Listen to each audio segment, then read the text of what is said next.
নগাঁও পৌৰসভাই আজি চহৰখনৰ বাণিজ্যিক এলেকাসমূহৰ পদপথত অতৰ্কিতে উচ্ছেদ অভিযান চলায়। উল্লেখযোগ্য যে চহৰখনৰ বাণিজ্যিক এলেকাসমূহত একাংশ ব্যৱসায়ীয়ে পদপথ দখল কৰাৰ লগতে পথৰ দাঁতিত বেপাৰ বাণিজ্য চলাই অহাত যাতায়াতৰ ক্ষেত্ৰত নাগৰিকসকল যথেষ্ট অসুবিধাৰ সন্মুখীন হৈ আহিছে।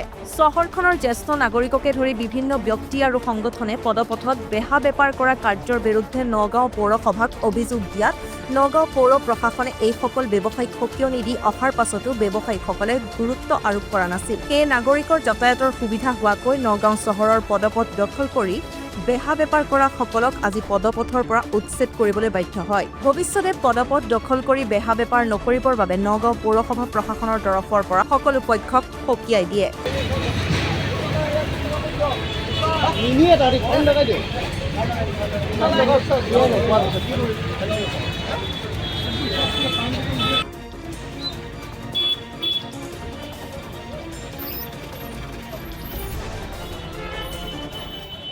আমাৰ যোৱা 3 মাহ 4 মাহৰ পূৰ্বৰ পৰাই আমি এইটো বস্তু অকস্মাত হোৱা বস্তু নহয়। আমাৰ আপোনালোকে চাব, আমি এটা সময়ত বহুত বেছি মাইকিং কৰাইছিলোঁ যে আমাৰ এতিয়া গৌৰৱ পথ বনি আছে, তাতে আপোনালোকৰ ফুটপাথটো বনি আছে, ফুটপাথত আমি ৰেলিং দি আছোঁ, আপোনালোকে ফুটপাথটো ব্লক নকৰিব, হয়নে? ফুটপাথটো আপোনাৰ কি হয়, এখন চহৰ এখনৰ চবতকৈ প্ৰথম মাত্ৰাটোৱে হয় জোখৰ, সেইটো হয় পেডেষ্ট্ৰিয়ান ফ্ৰেণ্ডলি ৰোড, ঠিক আছে? পথচাৰীসকলৰ কাৰণে আমি কিমান সুৰক্ষা দিব পাৰিছোঁ তেওঁলোকে যাতায়াত কৰিবলৈ। তো সেই ক্ষেত্ৰত আমি আপোনাৰ যোৱা 3-4 মাহমানৰ পৰা আমি আৰম্ভ কৰিছিলোঁ এটা মাইকিং আপ।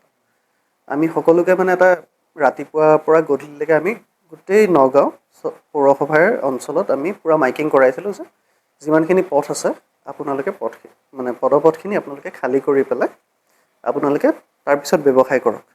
আৰু যোনখিনি নো ভেণ্ডিং জ'ন আছে আপোনালোকে তাৰ পৰা উঠি আমি নগাঁও পৌৰসভাই যোনখিনি আমাৰ ধাৰ্য কৰি দিছে ভেণ্ডিং জ'নখিনি, তালৈ গৈ পেলাই আপোনালোকে তাতে ভেণ্ডিং কৰক, আমাৰ একো প্ৰব্লেম নাই। কিন্তু কি হৈছে, ধৰক মানুহখিনিৰ সেইটো যোনটো ইমান দিনে ৱাৰ্ণিং দি থকা গৈছিলে, সেই বস্তুটো তেওঁলোকে বহুত সহজভাৱে লৈ আছিলে। আৰু আমি এটা কনচিডাৰেবল টাইম পিৰিয়ড এটা দিছোঁ যে আপুনি 3 মাহমানৰ পৰা আমি মাইকিং কৰিছোঁ, তেওঁলোকে যাতে ধুনীয়াকৈ শ্বিফ্ট কৰি পেলাই বেলেগ জেগালৈ যাব পাৰে, ভালকৈ নিজৰ ব্যৱসায়টো স্থাপন কৰিব পাৰে। তাৰপিছত আমি আজিৰ পৰা এভেকশ্যন আৰম্ভ কৰিছোঁ। এতিয়া এই এভেকশ্যনটো আপোনাৰ নন ষ্টপ কণ্টিনিউ হৈ থাকিব যেতিয়ালৈকে আমি আমাৰ পদপথখিনি আমি খালী কৰিব নোৱাৰোঁ। সেইটো হয়। আমি ভেণ্ডিং জ'ন কিছুমান নটিফাই কৰি দিছোঁ, কিন্তু কি হয়, আমি যোনখিনি ভেণ্ডিং জ'ন নটিফাই কৰোঁ তাতে ব্যৱসায়ীসকল যাবলৈ নিবিচাৰে। তেওঁলোকে পথৰ দাঁতিত য'ত বেছি ট্ৰেফিক আছে তাতে তেওঁলোকে বেছি সুবিধা পায়, কাৰণ গাড়ী দুখন ৰখাই থৈছে ট্ৰেফিকৰ কাৰণে, তাতে তেওঁলোকে বেচিবলৈ সুবিধাটো পায়। কিন্তু আমাৰ এনেকুৱা নহয় কি তেওঁলোকক যোনখিনি আমি ভেণ্ডিং জ'ন দিছোঁ বহুত ৰিম'ট অঞ্চল, তেনেকুৱা নহয়। নগাঁওখন এখন ডেন্সলি পপুলেটেড চহৰ হয়।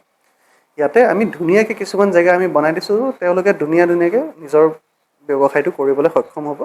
আৰু 2 নম্বৰ কথাটো হয় কি, আমি তেওঁলোকক যোনটো ভেণ্ডিং জ'ন এলট কৰোঁ সেইটো আপোনাৰ টেম্পৰৰী নেচাৰৰ হয়, অস্থায়ী ব্যৱসায়ী বুলি কওঁ। তেওঁলোকে ৰাতিপুৱা আহিব, বহিব, গধূলি গুচি যাব, যাতে পথটো খালী হৈ থাকে। আৰু তাতে ৰাতি আপোনালোকে চাগে চুইপিং মেচিনখন দেখিছে, যোনখন সদায় 8-10 ঘণ্টা চলে। কিন্তু কি হৈছে, এওঁলোকে কি কৰিছে, এই যোনটো আপোনাৰ অস্থায়ী ব্যৱসায়ীটো তেওঁলোকে স্থায়ীভাৱে বহাই লৈছে। সেই হিচাপত কি হয়, তাৰে তলত আপোনাৰ গোটেই জাবৰ চাবৰ জমা হৈ থাকে। গাড়ীখন গ'লেও তেওঁলোকৰ সেইখিনিত বহি থাকে কাৰণে আমি সেইখিনি চাফা কৰিব নোৱাৰোঁ। তাৰ ফলত কি হয়, আপোনাৰ চহৰখন যিমানখিনি পৰিপাটি আৰু দেখিলে হয় সেইখিনিৰ পৰা অলপমান হ'লেও বঞ্চিত হয়। আপোনালোকৰ এতিয়া কি হয়, ৰাতিপুৱা যেতিয়া আপোনালোকে শুই উঠি 5-6টা বজাত যেতিয়া মৰ্ণিং ৱাক যায়, এখন যেতিয়া স্বচ্ছ চাফা যেতিয়া নিজৰ অঞ্চলটো নিজৰ পৰিৱেশটো দেখে, নিজৰ মনটো ভাল লাগে। আৰু নগাঁও পৌৰসভাৰ ৰাতিপুৱাৰ পৰা ৰাতিলৈকে 24 ঘণ্টাই আমাৰ সেইটোৱে কাম থাকে কি আমি কিমান চাফাকৈ ৰাখিব পাৰোঁ, আমি কিমান মানুহ যোনখিনি পদপথত গৈ আছে যাতায়াত কৰি আছে তেওঁলোকক আমি কিমানখিনি সুৰক্ষা দি পেলাই তেওঁলোকে আপ ডাউন কৰিব পৰা কৰিছোঁ। যিখিনি আমাৰ বিধায়ক মহোদয়ৰ প্লেনৰ মৰ্মে, অসম চৰকাৰৰ প্লেনৰ মৰ্মে যোনখিনি আমাৰ গৌৰৱ পথটো বনিছে, ফুটপাথ বনিছে, সেইখিনিও যাতে মানুহে তাৰ ভালকৈ ব্যৱসায়টো তাতে ভালকৈ যাতায়াত কৰিব পাৰে, একো যাতে ব্যৱসায় নহয়, সেইখিনিৰ কাৰণেও আমি কনচিডাৰেবল সদায় সময় দিছোঁ, মানুহক আমি জনাইছোঁ। আৰু তেওঁলোকক আমি বেলেগ এটা ষ্টেচন আমি দিছোঁ য'ত তেওঁলোকে ব্যৱসায় কৰিব পাৰে। আগতকৈ চহৰখন বহুত চাফা হৈছে আৰু এটা কথা এইখিনিতে কৈছোঁ যে এনেধৰণৰ এফেকশ্যন আমি পূৰ্বতেও দেখিছোঁ, তাৰপিছতো কিন্তু শেষত গৈ পেলাই কি হয় গোটেই বস্তুটো স্থবিৰ হৈ পৰে। নিশ্চয়। গতিকে এইটো কিমান দিনলৈ চলিব বা এনেকৈ সেই পূৰ্বৰ আকৌ পুনৰাবৃত্তি হ'ব নেকি? নহয়, এতিয়া বস্তুটো কি হ'ব, ধৰক আমি আজি এফেকশ্যন কৰিলোঁ, আমি তেওঁলোকক দুদিনমান গ্ৰেছ পিৰিয়ড এটা দিম য'ত তেওঁলোকে ছেটেল কৰিব পাৰিব কি আচ্ছা আমি ইয়াৰ পৰা উঠি পেলাই আমি বেলেগ ফালে যাব লাগে, হয়নে? তেওঁলোকে আমাৰ ইয়াতে আহি পেলাই সুধিব যে আচ্ছা আমাৰ সেইখিনিত যদি ভেণ্ডিং কৰিব নোৱাৰোঁ আৰু ক'ত ক'ত ভেণ্ডিং কৰিব পাৰি, আমি ধুনীয়াকৈ ভেণ্ডিং জোনখিনি নটিফাই কৰি দি আছোঁ, আমি তেওঁলোকক বহিবলৈ সুবিধা কৰি দিম, হয়নে? সেই হিচাপত 2-3 দিন গ্ৰেছ পিৰিয়ড এটা দি পেলাই আমি আকৌ কৰিম, তাৰপিছত আকৌ 2-3 দিন গ্ৰেছ পিৰিয়ড দি পেলাই আমি আকৌ এফেকশ্যন কৰিম। এফেকশ্যনটো যেতিয়ালৈকে আমি আমাৰ পদপথখিনি খালী কৰিব নোৱাৰোঁ, আমি পেডেষ্ট্ৰিয়ান ফ্ৰেণ্ডলি ৰোডছ বনাব নোৱাৰোঁ, তেতিয়ালৈকে আমি কণ্টিনিউ কৰাম।